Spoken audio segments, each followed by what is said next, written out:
Contract marriage हा भाग आपल्या स्टोरीचा लास्ट भाग आहे. हॉस्पिटलच्या त्या खोलीत अद्वैतच्या डोळ्यात आता केवळ वेदना नव्हती, तर एक धगधगता अंगार पेटला होता. त्याने साक्षीचा हात आपल्या हातात घेऊन हळूच दाबला. साक्षी, काकांना वाटतंय की त्यांचा हा वार यशस्वी झालाय आणि मी या जगातून निघून गेलोय. त्यांचा हाच गैरसमज आपलं सर्वात मोठं हत्यार ठरेल. अद्वैतचा आवाज जरी क्षीण असला तरी त्यात एक कमालीचा ठामपणा होता.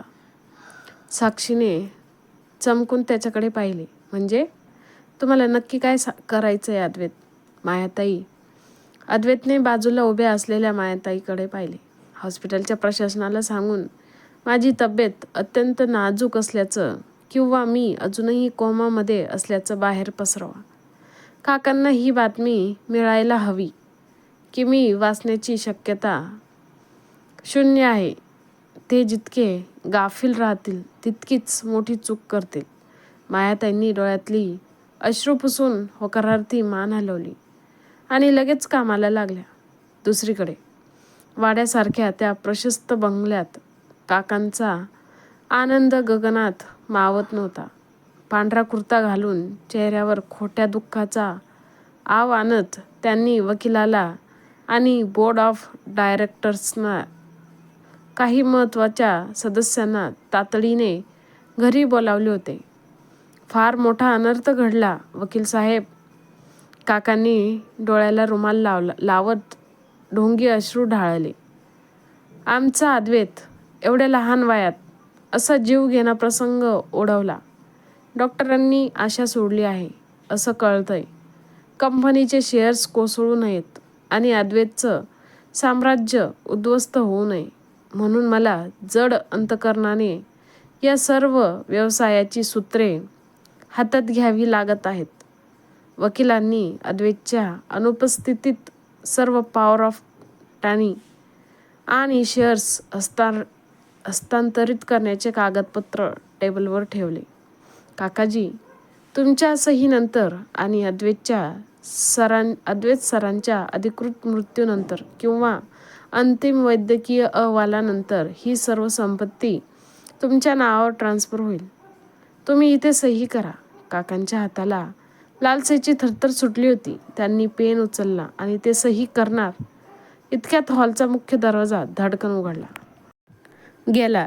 दारातून येणाऱ्या थंड वाऱ्याच्या झोतासोबत टाळ्यांचा संत पण भेदक आवाज संपूर्ण हॉलमध्ये घुमला. सगळ्यांच्या नजरा त्या दिशेने वळल्या. समोर अद्वैत उभा होता. कपाळावर पांढरी पट्टी, शरीरावर जखमांच्या खुणा, पण चेहऱ्यावर भल्या भल्यांना थरकाप भरवणारा तोच रुबाबदार आणि आक्रमक अद्वैत. त्यांच्या शेजारी साक्षी ठामपणे उभी होती आणि तिच्या हातात एक पेन ड्राईव्ह होता. काकांच्या हातातला पेन जमिनीवर पडला. त्यांच्या चेहऱ्याचा रंग क्षणात पांढरा फटक पडला. अद्वैत, तू जिवंत आहेस? काका, ज्या माणसाला तुम्ही संपवण्याची सुपारी दिली होती तो इतक्या सहजासहजी यमराजाला शरण जाणार नव्हता. अद्वैत शांत पावले टाकत पुढे आला. त्याचा प्रत्येक ठोका काकांच्या काळजाचा ठोका चुकवत होता. हे काय बोलतोयस अद्वैत? तुझा अपघात झाला आणि तू माझ्यावर एवढा मोठा आळ घेतोयस? काकांनी स्वतःला सावरत लंगडा बचाव करण्याचा प्रयत्न केला. हा निव्वळ अपघात होता. अपघात नव्हता काका, तो कट होता. साक्षी पुढे येत कडाडली. तिने तो पेन ड्राईव्ह हॉलमधील मोठ्या स्क्रीनला जोडला. स्क्रीनवर त्या सुपारी किलरचे रेकॉर्ड केलेले कन्फर्मेशन आणि काकांनी केलेले पैशांच्या ट्रान्झॅक्शनचे पुरावे एका पाठोपाठ एक झळकू लागले. त्या किलरचा आवाज संपूर्ण हॉलमध्ये स्पष्ट आला. आम्हाला हे काम स्वतः काकांनीच दिलं होतं. हॉलमधील बोर्ड मेंबर्स आणि वकिलांच्या चेहऱ्यावर धक्का आणि संताप पसरला. काका मागे सरकू लागले, पण तेवढ्यात दारातून पोलीस इन्स्पेक्टर आपल्या पथकासह आत आले. अद्वैतने काकांच्या अगदी जवळ जाऊन त्यांच्या खांद्यावर हात ठेवला. त्यांच्या नजरेत एक धारदार उपहास होता.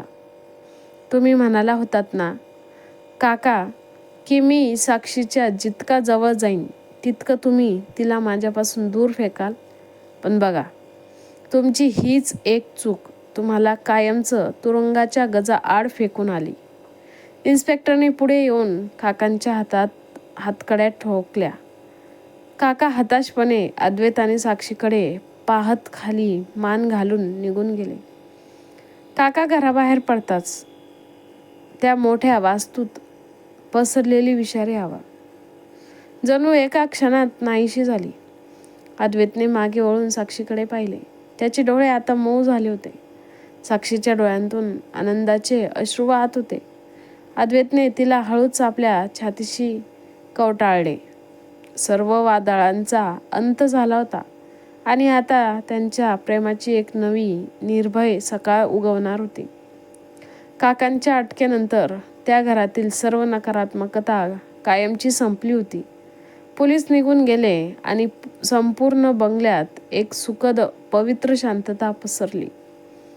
मायाताईंनी आनंदाश्रूंनी अद्वैत आणि साक्षीची दुष्ट काढली. देवाच्या गाभाऱ्यातल्या समईची ज्योत आता अधिकच तेजाने तळपत होती. जणू ती या वास्तूवरचं ग्रहण सुटल्याची साक्ष देत होती. काही दिवसानंतर अद्वैतच्या जखमा पूर्णपणे भरल्या होत्या. कंपनीची सर्व सूत्रे पुन्हा एकदा त्याच्या भक्कम हातात आली होती. पण आता तो केवळ एक यशस्वी उद्योजक राहिला नव्हता, तर साक्षीच्या प्रेमाने त्याला एक संवेदनशील आणि परिपूर्ण माणूस बनवलेले होते. एका संध्याकाळी अद्वैतने साक्षीला घेऊन पुन्हा त्याच निसर्गरम्य दरीच्या काठावर आला, जिथे त्याच्या गाडीचा भीषण अपघात झाला होता. पण आज परिस्थिती वेगळी होती. तोच शांत वारा, तीच हिरवळ आणि तोच सूर्यास्त. पण आज त्यांच्या मनात कुठेही भीती नव्हती. साक्षी रेलिंगला धरून अथांग पसरलेल्या दरीकडे पाहत होती. अद्वैत हळूच तिच्या मागे आला आणि त्याने आपले दोन्ही हात तिच्या कमरेभोवती गुंफले. साक्षीने मागे वळून पाहिले आणि त्याच्या छातीवर हळूच आपले डोके टेकवले. काय विचार चालू आहे साक्षी? अद्वैतने तिच्या केसांवरून हात फिरवत विचारले. काही नाही अद्वैत, फक्त विचार करते.